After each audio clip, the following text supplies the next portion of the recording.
নির্বাচিত সরকার দায়িত্ব নেওয়ার ৫ দিনের মাথায় আন্তর্জাতিক অপরাধ ট্রাইব্যুনালে নিয়োগ পেল নতুন চিফ প্রসিকিউটর। সোমবার মোহাম্মদ তাজুল ইসলামের পরিবর্তে মোহাম্মদ আমিনুল ইসলামকে এই নিয়োগ দিয়েছে সরকার। এই নিয়োগ নিয়ম মেনে স্বাভাবিক প্রক্রিয়াই হয়েছে বলে জানান বিদায়ী চিফ প্রসিকিউটর। আর প্রকৃত অপরাধীদের প্রাপ্য সাজা পেতে হবে বলে কড়া বার্তা দেন নতুন চিফ প্রসিকিউটর। বিস্তারিত থাকছে জিএম মাহমুদের রিপোর্টে।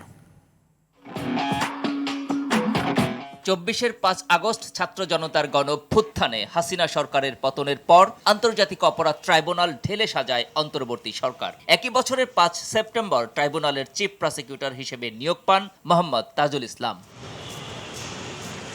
১.৫ বছর দায়িত্ব পালনের পর সোমবার তাজুল ইসলামের নিয়োগ বাতিল করে মোহাম্মদ আমিনুল ইসলামকে নতুন চিফ প্রসিকিউটর নিয়োগ দেয় আইন, বিচার ও সংসদ বিষয়ক মন্ত্রণালয়। আজকে একটা আনন্দ নিয়েই যাচ্ছি যে যতদিন দায়িত্ব পালন করেছি প্রত্যেককে আমাকে হেল্প করেছেন।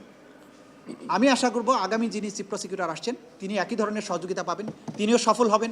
যারা জুলাই আগস্টে রক্ত দিয়েছিলেন, জীবন দিয়েছিলেন, অঙ্গহানির শিকার হয়েছিলেন,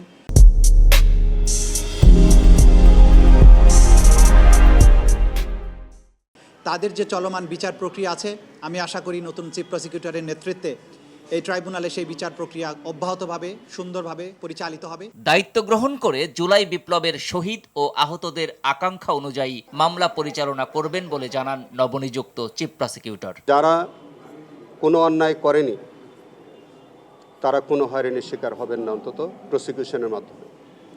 কিন্তু যারা প্রকৃত অপরাধী তাদের প্রতি প্রসিকিউশনের পক্ষ থেকে একটা ক্লিয়ার মেসেজ আমি দিতে চাই যে যারা অপরাধী তাদের প্রাপ্য সাজা তারা পেতে হবে।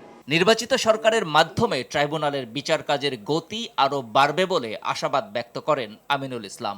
আপনারা বরঞ্চ প্রত্যাশা করতে পারেন গতি আরও বাড়বে। GM Mahmud, RTV, Dhaka.